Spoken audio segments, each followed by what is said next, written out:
नौजवान से हनुमानगढ़ से लेके डूंगरपुर बांसवाड़ा तक, जैसलमेर बाड़मेर से धौलपुर भरतपुर तक 200 विधानसभाओं में जिस व्यक्ति की आवाज गूंजती हो, जिसके नाम से नौजवान में क्रांति आ जाती हो, युवा दलों की धड़कन सचिन पायलट साहब, आपका हमारी शेखा जी की धरती पर, वीरों की धरती पर, शहीदों की धरती पर, नौजवानों की धरती पर आपको बहुत बहुत स्वागत, आपका वेलकम, आपका खैर मुकदम।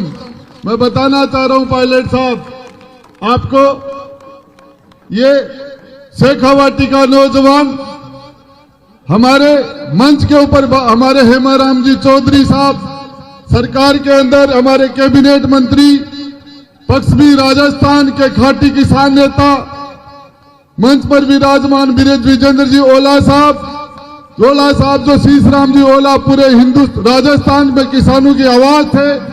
मंच पर विराजमान हमारे सुरेश जी मोदी जी, बालेंदु जी, हमारे वीरेंद्र जी दातारामगढ़ के विधायक साहब, सुरेश जी भाकर साहब, हमारे इंद्राज जी, मेरे छोटे भाई इंद्राज जी, खिलाड़ी जी बैरवा साहब, हमारे गिरिराज मलिंगा जी, हमारे वेद प्रकाश सोलंकी साहब, सम्मानित मंच के साथ में कहना चाह रहा हूं, ये राजस्थान के अंदर यदि समय राजस्थान का नौजवान पहली बार जैसे कोई सरपंच का चुनाव होता है, जैसे कोई पंच का चुनाव होता है, और उस तरीके से एक एक मोहल्ले के अंदर, एक एक वार्ड के अंदर ये आवाज है कि हमारे राजस्थान के तकदीर का फैसला सचिन पायलट साहब करे।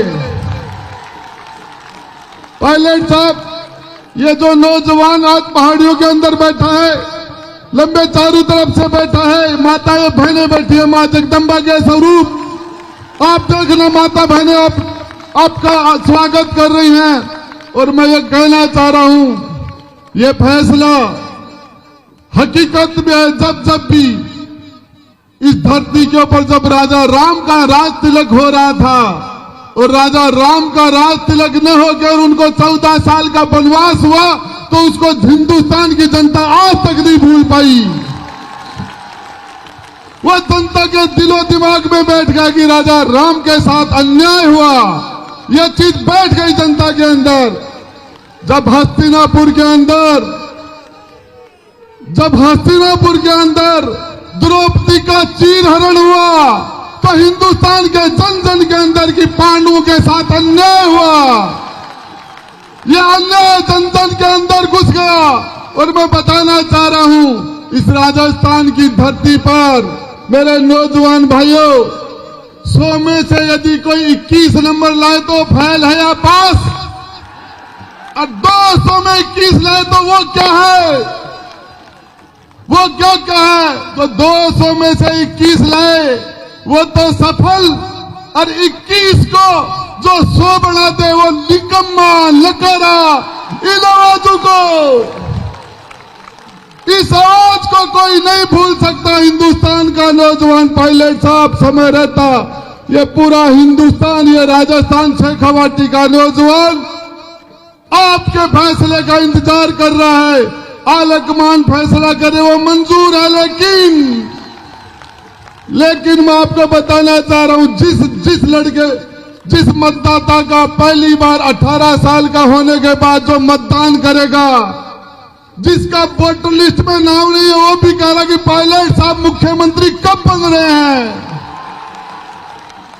यह चीज ये माता और बहनें भी इंतजार कर रही हैं, इनको किसी चीज से मतलब नहीं। मैं बता रहा हूं आपको, जब सत्ता के गलियारों में किसी के साथ अन्याय होता है, तो ये जनमानस क्रांति के रूप में आके बैठता है। और एक ही चीज बताना चाह रहा हूं आपको, सच बात है कि ये सामने से जो ये हमारा सड़क है, उधर इस सड़क के ऊपर 10,000 नौजवान बैठे हैं। मैंने कहा यार आप चल के सामने बैठ जाओ। बोले सामने बैठने से पायलट साहब अच्छी तरीके से नजर नहीं आते, इसलिए मैंने मेरी बात आज तक इन्होंने नहीं टाली, मेरी बात को कभी भी डिनाई नहीं किया। लेकिन पहली बार मैंने कहा, बोले साहब गुड्डा साहब, पायलट साहब यहाँ से अच्छी तरह नजर आ रहे हैं, इसलिए हम तो यहीं बैठेंगे, हमारे वहां से पायलट साहब दिखते नहीं है। ये तो मैं आपको बताना चाह रहा हूं शेखावाटी के नौजवानों, केंद्र की सरकार ने अग्निपथ के अग्निवीर के रूप में इस नौजवान के साथ तो अन्याय हुआ, नौजवान बेरोजगारों के साथ अन्याय हो रहा है। पेपर जब आउट होते हैं तो नौजवान निराश हो जाता है और एक ही उम्मीद करके साथ की हमारे 70% नौजवानों की आवाज कोई व्यक्ति बनेगा, सचिन पायलट साहब आएंगे तो उस टाइम हमारे साथ न्याय होगा। ये बेरोजगार लड़के, ये नौजवान लड़के, ये किसान, चाहे बिजली के लिए किसान परेशान है तो वो आपकी तरफ देख रहा है, अग्निपथ आती है तो आपकी तरफ देखते हैं, और नौजवानों के साथ मैं आपको बताना चाह रहा हूं। अब पायलट साहब आपको संबोधित करेंगे 2-3 नारों के साथ, 2-3 नारों के साथ आवाज गूंज जानी चाहिए, सचिन पायलट, सचिन पायलट। उधर से आवाज नहीं आ रही है, सामने से उधर से सचिन पायलट, सचिन पायलट। पीछे से आवाज नहीं आ रही है, सचिन पायलट। जय बोलो बस्ती माता की।